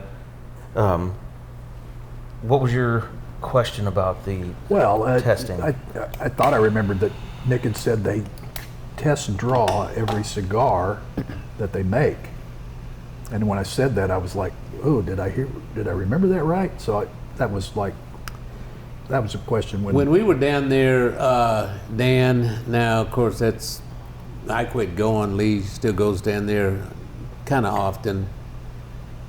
We go in there in the rolling room, and they took us up there to this lady. She's sitting there up to the front, and there's a machine. Mm-hmm. It seems like all their machines are 1935 and older. You know, they just run forever. From Germany, from in there. And if they would put this cigar in there, and it had a gauge on it, and it wouldn't blow. God, Nick may call me personally, say, "You dummy, wasn't you paying attention?" I think it sucks. Anyway, it comes up to a certain PSI, and if it doesn't meet that, Nick kept that guy up there in the front and kind of punished him. Oh no, poor little I think guy. he had him Shame. redo that thing up there, and I thought that's pretty wicked right there. That's well, He's anyway. a Nick's strong got standards. Now, that being said, Dan, Yeah. there was so much going in that rolling room that doing the filler and the binder and passing it over to the girl and rolling. I can't honestly say That every, if they were doing every single cigar. or maybe they just pick out some random ones from different. Perhaps. Rollers. I had like so much fire hydrant information, of and I'm trying to information. follow all this and watching them all. And then he told us that, and we didn't stay up there very long. He says, "I do this and this, and it's got to reach this, or it's bad news," because he makes everything perfect. So Yeah, they test them, whether everyone or not. Josh, I'm sure he could have asked Nick. He talked to Nick, but that was probably, he had his brain being fried up there. No, But actually, Lee was asking Nick Perdomo when they're going to start those cigar safaris again. You know, after COVID, they all but shut down. yeah. And a lot of these manufacturers have kind of slow rolled back into it. A lot of them haven't. They're just like, nah, it's just not worth it. Yeah. Well, Lee was asking Nick if they were going to start doing those again. And he was kind of, yeah, we're going to do it. You could tell he wasn't real excited about it. And so he told us why. He said they had a safari going through, and he's given the tour, you know, which you would think they'd have somebody else giving the tour, but no, it's the man himself. And he said that there was this guy that was part of the tour. Wasn't a big group, you know, they're usually less than 20, but this guy stood out because he's 7 feet tall, right? So yeah, he always knew where this guy was. Well, they go over to the boxing area where they create all the boxes. Oh, not Not physically. have a boxing ring I set would up have in- probably picked the 7-foot guy on that. Reach alone would have been enough. Yeah. But so in the boxing area is where they take the raw cedar. They take it from basically tree to box that you see on the shelf. You know, all there in the factory. That's Sure. not outsourced by China. Oh, But so they go up to the boxing area, and he tells them all right, look, there's flammable things in here. Everything in here can catch on fire. So put your cigar somewhere, set it down, Wow. and we'll go check out this boxing area. Well, Too Tall decided instead of putting his down, he's just going to palm it. Right? So he palms it. They're doing the whole thing. And Nick's going through how they break down the tree and make it this, and you know they're working, you know, it's active area. And he's leaned up against this little shelf, and that guy that had palmed his cigar decided he was finished with it, so he was looking around for some place to dump it. Instead of just hanging on to it, he decided, oh, there's a pail over there, I'll just pitch it in that pail. That pail was full of varnish. Ooh. Highly combustible. gosh. It exploded. Wow. It exploded. It sent stuff flying everywhere. Nick got half his hair burned off. He Oh, lost an my eyebrow. gosh. Right? And some other patrons or whatever from the safari got injured. There's a fire in the box room now. They had gosh. the fire department had to come and put the fire out. And one of the things that when it exploded shot across the room and dented the wall that had that much velocity. And the investigator that was there, was talking to Nick through the whole thing, said if that had been a fraction of an inch different trajectory, it probably would have killed you. And so he was a little hesitant Yeah, I could- about bringing them back. I don't blame him. Of course. But he did say that I think in 27 that Perdomo at least was going to start doing some safaris. Wow. And we went to the Drew Estate. I went with Lee to Drew Estate in 2010, and it was the greatest vacation I ever had. Yeah.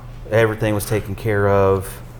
You know, we were hanging out with Jonathan Drew and his dad, who looked like Jim Morrison from The Doors. He's just this old round glass hippie, just hanging out. Everything was taken care of. It was fantastic. So I know Lee was talking about trying to get some more of those going. So I mean, if you have an opportunity, it's worth every penny. Yes. I bet Bobby would like to go. Jay would like to go. Dan, you would like to go. Because Don't say Do I have to fly on an airplane? yes. Yes. You have to get on an Well, aerial yes. plane and Yes. and leave terra firma. Yeah. now Nick is absolutely a genius.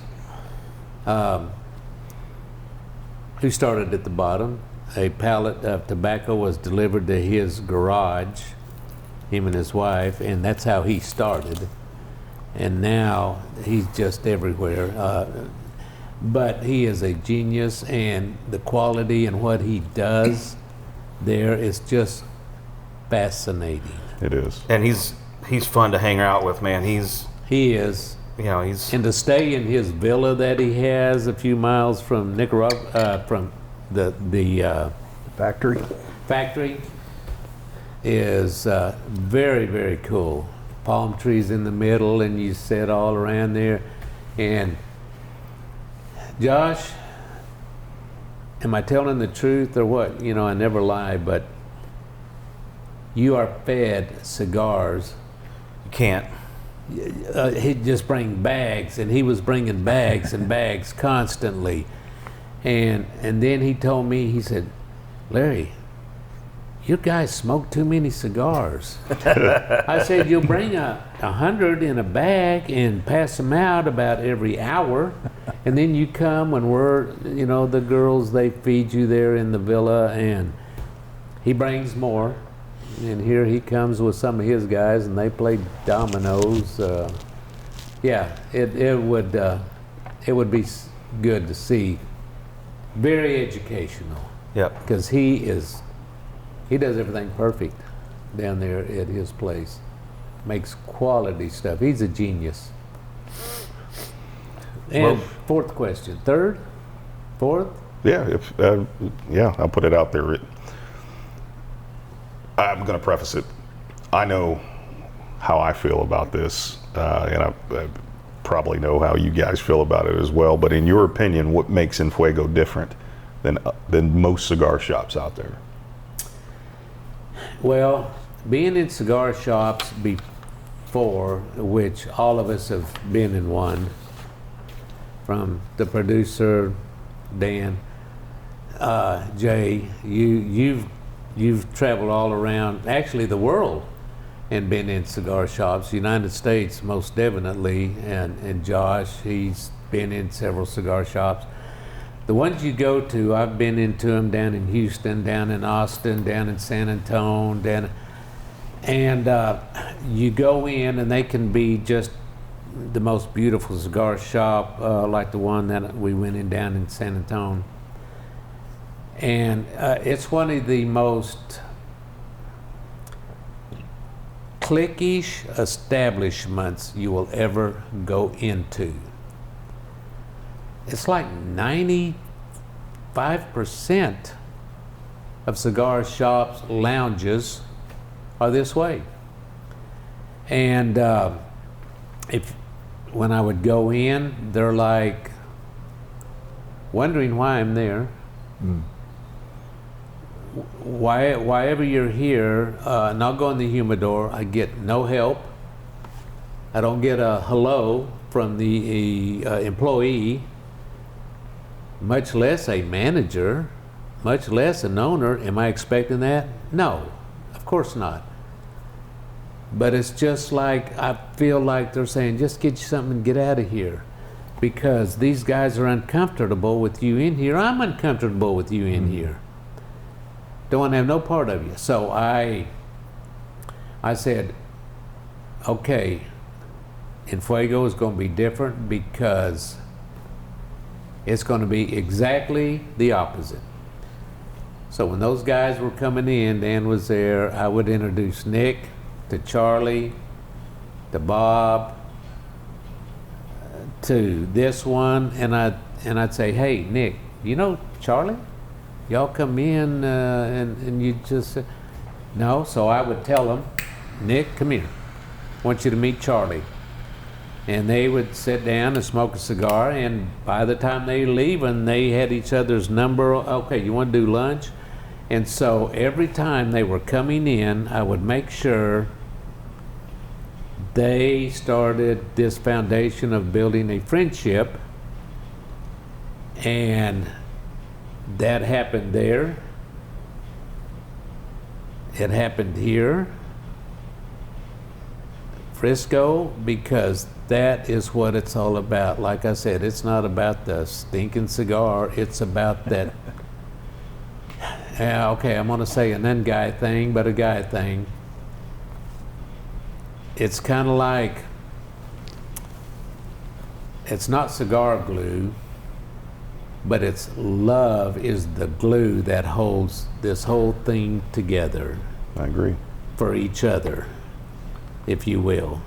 And that's how I think I'm different, and I love it that way, to see all of these people that never knew they were in existence. And now they're all friends and pals and buddies. Yep. So I got you some golfing buddies. Absolutely. You got me golf. Yeah. I never even played until I started coming in. Well, until, you know, So Jay that's gave me why, a set. Jay, gosh, I can't imagine not ever meeting you. Me neither. Well, I remember in '06, we heard through a grapevine, there's a cigar shop over in Rockwall. And I said, where's that? Because I knew where Lake Ray Hubbard was, but I had no reason to cross the bridge. I saw traffic and I went, nah, there's nothing over there for me. But there's a cigar shop over, let's go. And when we walked in and you were there, it was like you knew me your whole life. And so it was obviously and immediately different. And you know, we had gone to a cigar shop over by North Park and got that same experience. You know what I Yeah. mean? The guy, I asked to borrow his cutter because we're riding motorcycles, and just happened to stop by. Hey, can you borrow your cutter? And he kind of looked at me up and down, thought about it for a second, and then slowly reached in his pocket and pulled out his 99-cent cutter for me to borrow. And I was like, man, I already bought it. Like, I'm not stealing anything from you. I've already purchased Yeah. it. We never went back. Yeah. We rode by there plenty, never went back. And so when we went into En Fuego and Rockwall, it was immediately and evident different. And that's been home base then for Well, 20 years. Thank you for your kind words. And I mean, and that's why I always hire from within. Bobby, I've seen and heard him with customers and treat them nice, and you, of course, and Anibal Gonzalez. And then the customers. Everybody knows Dan. He's a legend. Yes, he is. He is, folks. He is a legend, and I could write a whole No, you don't want to do that. book on him. The Reader's Jay- Digest version. Jay is one of the nicest guys you'll ever meet. I'm jealous for 2 reasons, 3. He's as tall as I wished I was, instead of 5'9". He's got the voice of Moses, and he's a good-looking guy, and that hacks me Who knew? off. Damn you, Jay. I came in here to look The better. trifecta, there you go. I came in here to look better, and then Jay shows up. Yeah. Great. Far from it. You're the one that got him as a wingman. Yeah. How could you not? Yeah. Well, true. When you got the best of the best. Yeah, and didn't we you? kind of suckered Dan. He didn't really have a choice. Yeah, well, he's Rope-a-doped him. He's too old to fight. No, I can't put up a fight. You're not gonna put up a fight. So I will revise my earlier statement. It has moved on me. Mm-hmm. I don't really smoke enough of them to have the experience to say that it was or wasn't, but it's the profile has definitely changed. We're down to the last third by now. Mm-hmm. But yeah, I'm definitely getting a little bit of movement in the flavor. And you never have no trouble with a Padron. I've never had one brought back. They're just effortless. And I heard you all talking about, the different, a tobacco plant has many things, the Seco, the Balado, the Lajero. The Herald being the top of the plant, because up there is where everything goes to now, and it's the hot, it's the spicy, so on. So I asked Nick, he was here doing an event. I said, hey Nick, he was looking at all of his cigars. I said, so how many of your cigars do you put Ligero in? He said, every one of them. I said, even the Connecticut and the Champagne? He said, every cigar. And so that Ligero is a powerful part of that, and I don't know, I'm assuming the others do, because that's the magic in stuff. Some of them put more. Some of them are double Ligeros, triple Ligero, you know, triple Maduro, so on. But Oh boy. that's a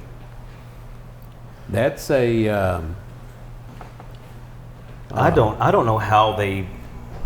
I mean, I understand it's time and expertise, but how they can make a blend and then understand where it's going to go.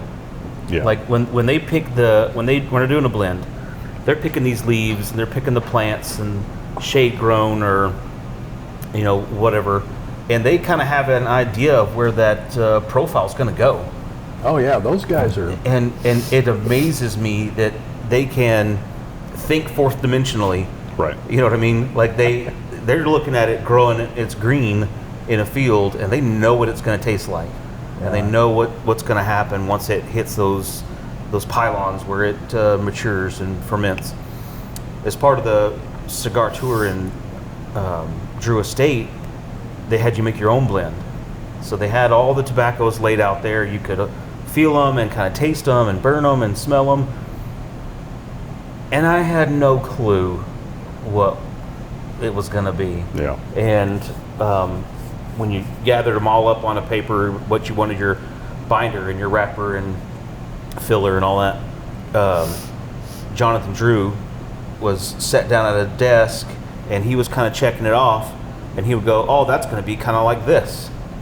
Like just on paper, he could call it what it was going to be. Wow. And he said, well, this is going to be kind of a mild cigar.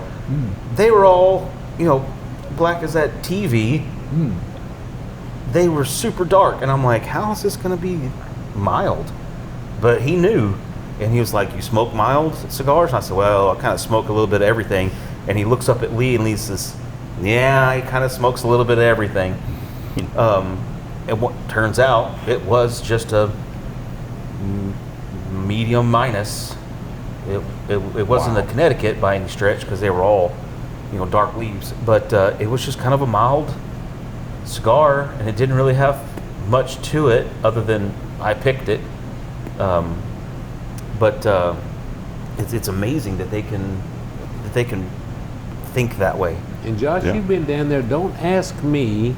One of the magical things and I don't try to figure it out. How can you take that cigar or any cigar in there, and they got barns with bundles, and they'll age those things 2 to 5 years, and then they're ready. How do they know where that filler bundle is or that wrapper? And how can they make that cigar taste the same Every time. every time for the past 30 years, 50 years? It's amazing. Planting that seed, and then they got to corral that and know where it is. It is a business model that is, I'm thinking, my gosh, I don't know how they keep up with this, how they make that cigar Yeah. taste the same as it did the year before and the year before that, and so on and so on. And then we talk about how they're expensive. It's an expensive hobby. You know what I mean? It's $12. How do you expect people to buy this and that? If you think about how many people have touched that leaf before it's set on the shelf. What was the number that he said? 200 minimum. Minimum of 200 sets of hands have touched it. And the fact that we can even get it for $12 seems amazing once you put it in that perspective. Yeah. Yeah, prices kind of increase because of geopolitical stuff that's happening and, overall inflation. But, man, the fact that we can even get one at the prices that we can pay Yeah. is kind of amazing. It is. It is. It's and when you go into those factories, man, the warehouses are full of these bundles. Like you said, how do you even keep up? Now it's not so much of a chore, probably with QR scanners and all this and that.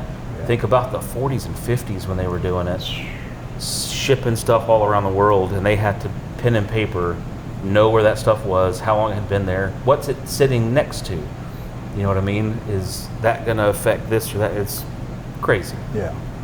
And it's still people down there in Nicaragua or Dominican, even Cuba, whatever, just little people with their own little hands making these Yep. cigars. That's why they're called premium cigars. Yep. Yep. So like the Lollipop Guild? Yeah.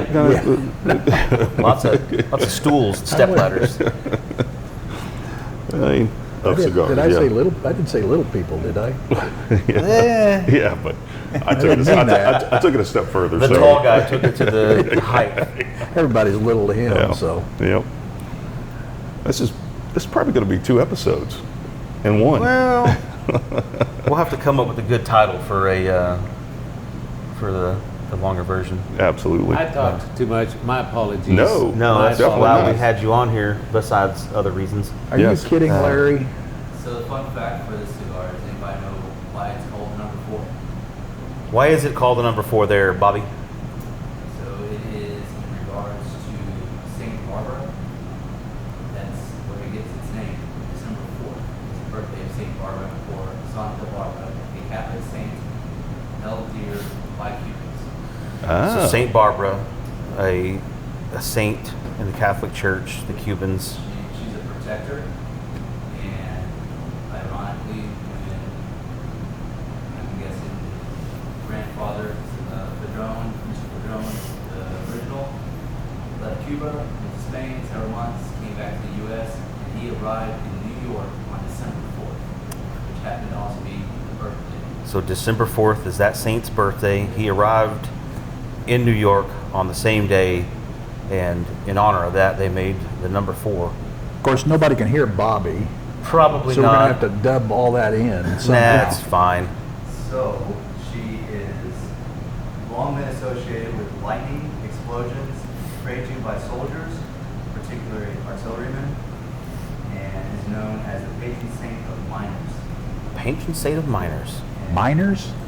Mr. Padron Jose Orlando worked in a copper mine as a young man in Cuba. So all that Yep. goes into number 4. They do. I did not. All right, Thank so you. learned something today. Thank you. I did. That's why this is the university. Yeah. Padron puts a Yeah, lot of it's the thought university. into their branding and marketing. Like it's personal things, Yeah. like the hammer, Yes. or the number 4, or the 1964, the 1923. They're not arbitrary. What is it? 26. Oh, what was that said? 23. Is that a TV show?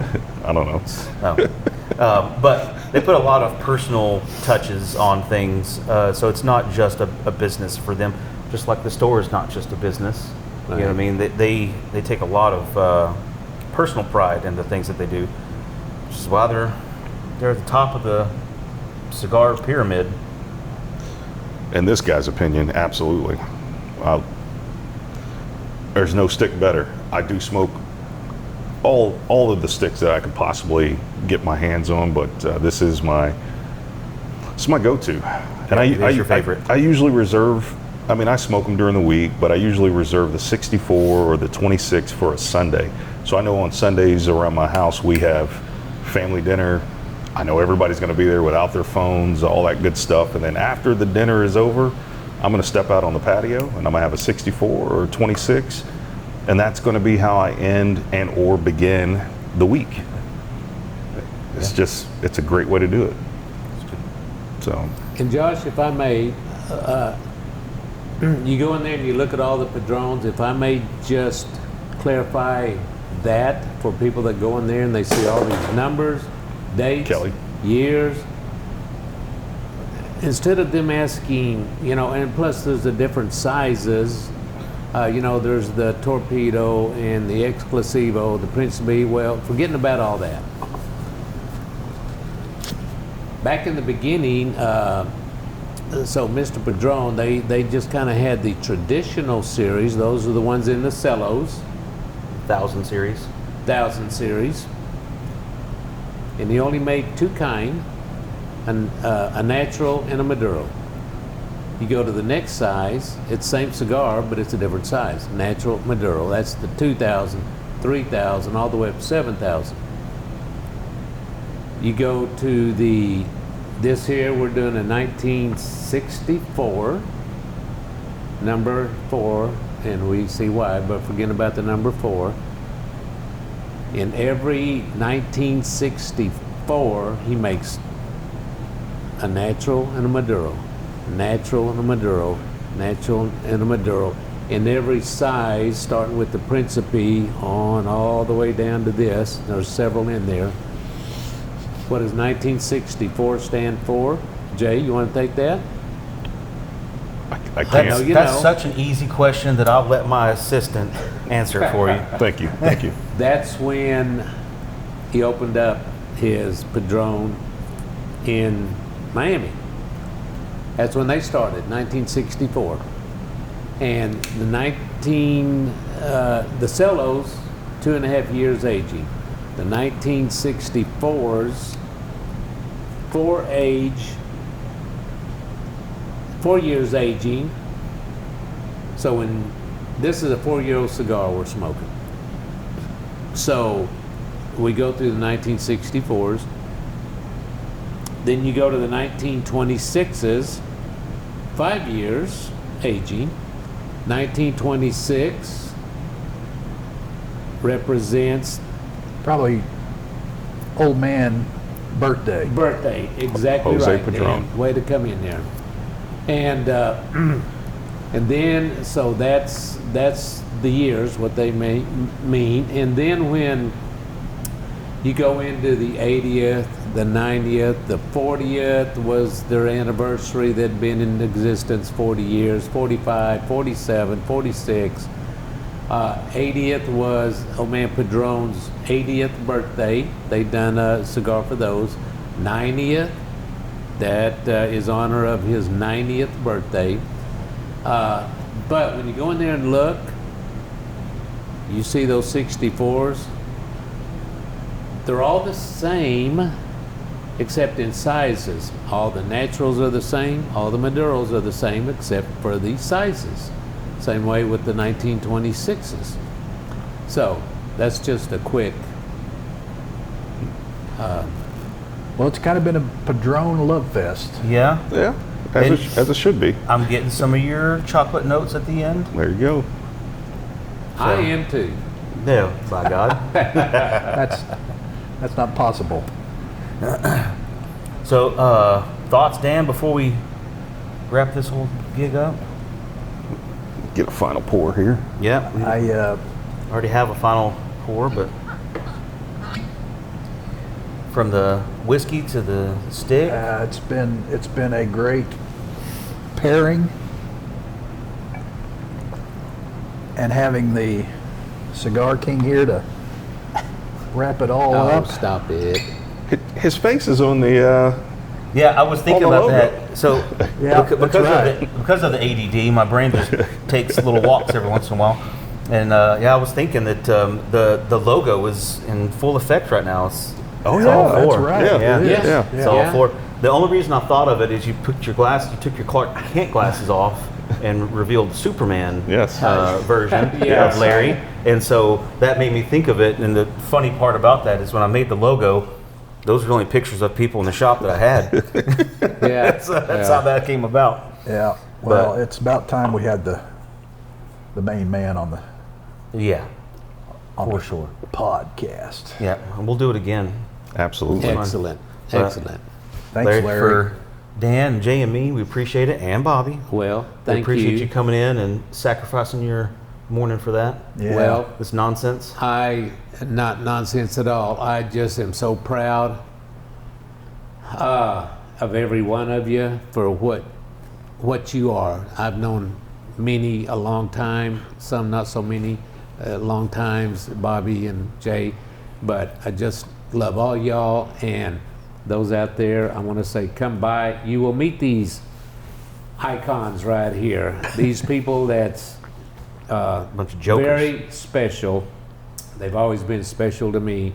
And thank you for tuning into this podcast. I hope it just does wonderful. I don't see how it can fail, because there is no failing in this Nope. with these guys here, and just enjoyed it a much. Thank you for having me on here. Yep. Yes, sir. Thank you. So come visit us. Come to Rockwall, Murphy, Frisco, McKinney Hub 121. Come hang out. We are running out of lies to tell each other. We need fresh lies incorporated into the zeitgeist of the shops. So definitely come out. Hopefully it has got you to maybe want to spend the extra couple of bucks to get a Padron. Even the 1000 series are pretty affordable. Yep. But appreciate you guys coming out. Thanks. Yeah, episode 5. Boom.